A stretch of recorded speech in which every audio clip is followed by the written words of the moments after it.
I'm now going to show you how to remove the belt cover. This will allow you access to the drive belt, the front bearing assembly, and the bottom bracket bearing assembly. You have 4 5mm hex bolts on the drive side, and then you have 3 screws on the non-drive side that you'll need to remove. I've already removed the screws on the non-drive side, so we're going to remove the screws on this side. It also helps as you're doing this to rotate the crank arm so that the right crank arm is about the 10 o'clock position. That way when you get the screws loose, it will allow you to remove the belt cover a little bit easier.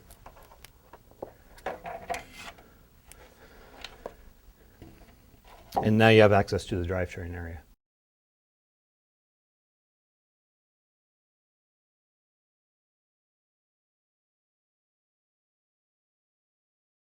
I'm now going to show you how to remove the drive belt. To get the belt off, you need to loosen the idler bearing assembly. It's locked down with an 8mm shoulder bolt, and then the bolt comes up a 5mm that is your tensioner bolt. So we're going to loosen the shoulder bolt first. Just a half turn or so is all that's needed. And then we're going to loosen the 5mm tensioner bolt from the bottom. And the bolt does not need to come all the way off. Once the shoulder bolt is completely loose, then you can just remove the drive belt off both pulleys nice and easy. And also just be aware of where you place your fingers to make sure that you don't get your fingers pinched anywhere in the drive system.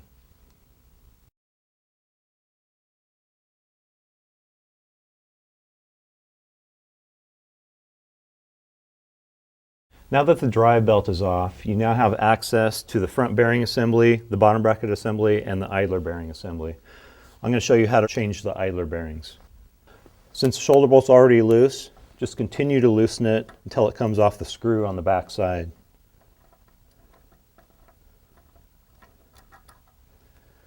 You have a washer and the 2 bearings that sit on the shoulder bolt. You're going to take the 2 new bearings that you have and slide them over the shoulder bolt.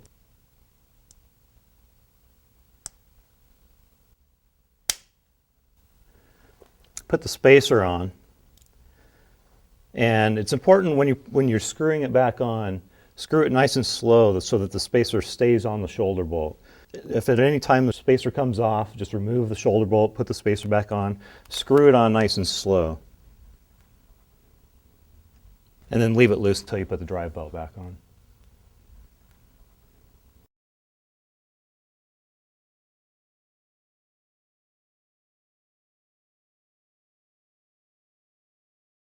I'm now going to show you how to remove the flywheel assembly to change out the whole bearing hub assembly. You first want to start with removing the fender. You have a 5mm Allen on this side and a 4mm Allen on the other side, and the 2 screw into each other, which hold the fender on. Going to remove both screws all the way, and then that will allow us to take the fender off the bike. Just lift up on the tension assembly, pull the fender off, and that's it. Then you have 4 4mm hex bolts that hold the bearing assembly on. Once all 4 bolts are removed, take a towel and wedge it between the flywheel and the frame of the bike to help protect the flywheel surface when you remove the flywheel out of the bike. Come to the side, just slide the flywheel assembly out of the bike.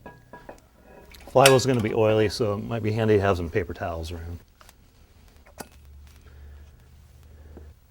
There are 3 4mm hex screws that hold the hub assembly onto the flywheel. We're going to loosen those up, take them out, and that will allow us to change the bearing assembly. We're going to take the old hub assembly out, lay the flywheel down, and we're going to get our screws ready. You want to be sure to use blue medium strength Loctite number 242 on the screws. Just a little bit is all that's needed. This will assure that the screws stay in place as you ride the bike. Now we're going to install the new hub assembly.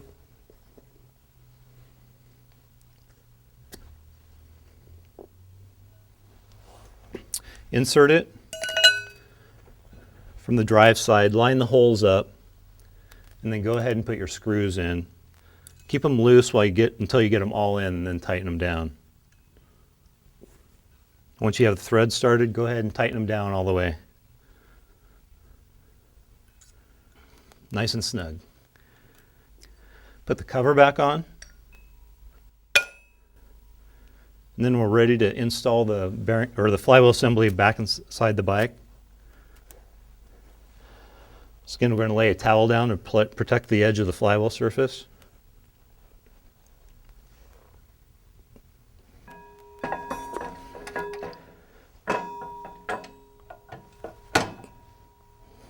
Once the flywheel assembly is in the bike, we want to put the bolts back in that hold the pillow blocks down.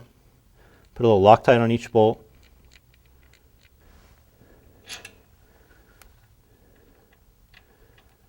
Once again, just get the threads started, but leave them loose until you get all 4 bolts back in. When all the threads are started, tighten all 4 bolts down. I'm going to go back with my angled Allen wrench and just get a little more leverage on them, make sure they're nice and tight. And you've now installed the flywheel assembly back in the bike, and we're just going to put the fender on.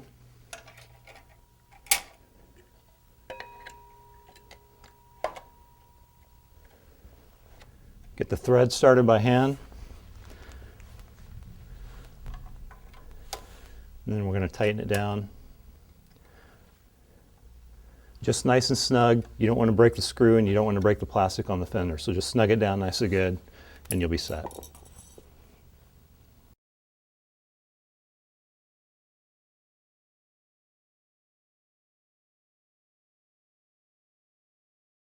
I'm now going to show you how to remove the crank arms and then replace the bottom bracket cartridge assembly.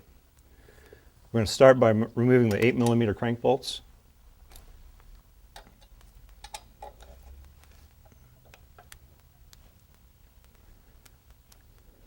Take your crank puller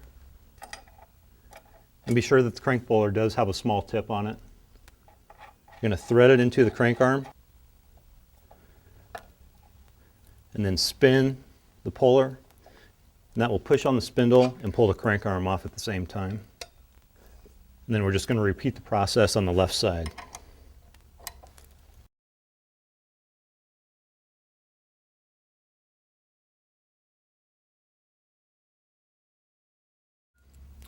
Then once you have the crank arms off, we're going to remove the bottom bracket cartridge bearing assembly, and you want to start by removing the left cup first.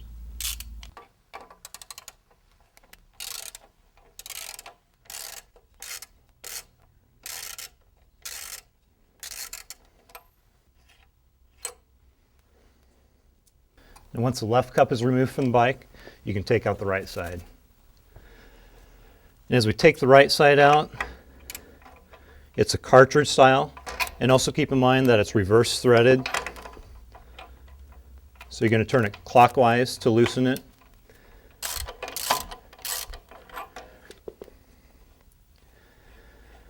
Once you get it loose, the whole cartridge assembly is going to come off from the right side of the bike. Once you get it off, you're going to take your new bearing cartridge assembly.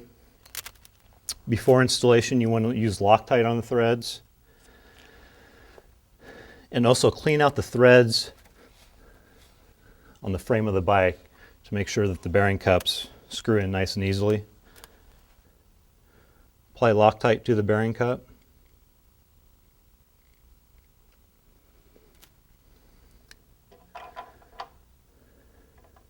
Helps to hold onto the spindle from the other side to line up the threads. Keep in mind you're tightening by turning counterclockwise. And the right side is a fixed cup. So you're going to tighten it down all the way until it butts up against the frame and then snug it down nice and tight. And when you're replacing the bearings, you are replacing the entire cartridge assembly and not just the bearings. It comes as one piece. Then snug it down nice and tight.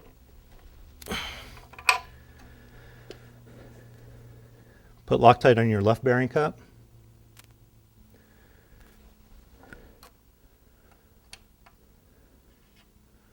Clockwise to tighten on the left side.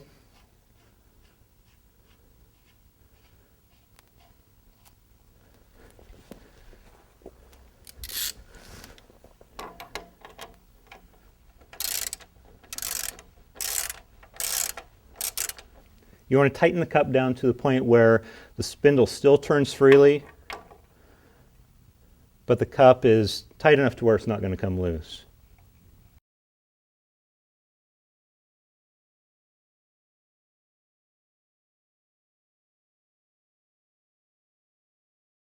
Once the cartridge assembly is reinstalled, you can go and put the crank arms back on. You can also note on the right crank arm that there's a magnet that's installed.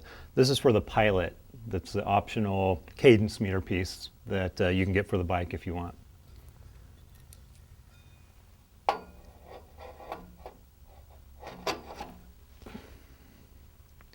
The crank bolt should have an eye lock still on it.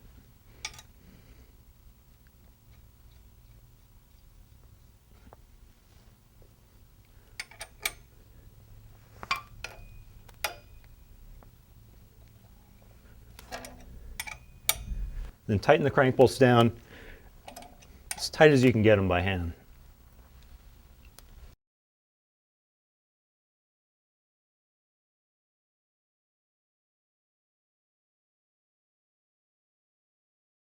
We're now going to reinstall the drive belt.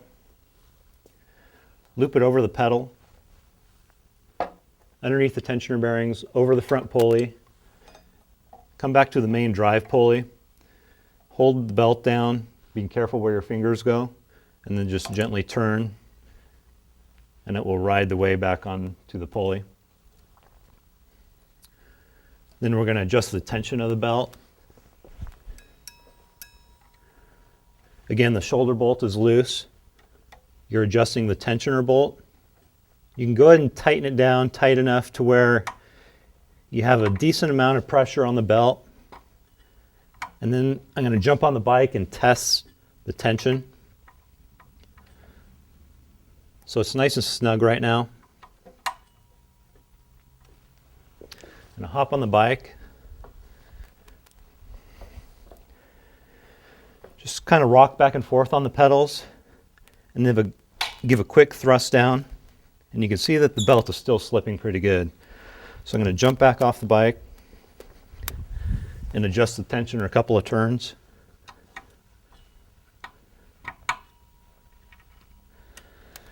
Then hop back on and repeat the process. A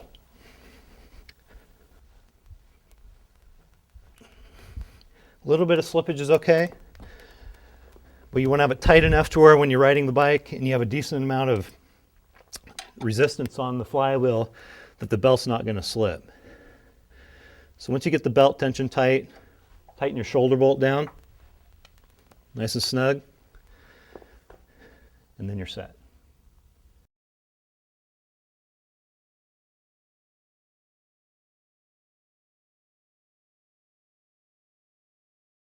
We're now going to reinstall the belt cover. Be sure that the crank arm is in about the 10 o'clock position. Place the belt cover over the crank arm. Line it up over both pulleys. And we're going to put the screws in, but leave them loose until we get all 4 screws in on the drive side here. Then we can go back through and tighten all the screws down. Just snug. They don't need to be overly tight. You don't want to crack the plastic belt cover. So once you've snugged the screws down on the right side, go back to the left side and then insert the screws and tighten the screws down on the left side.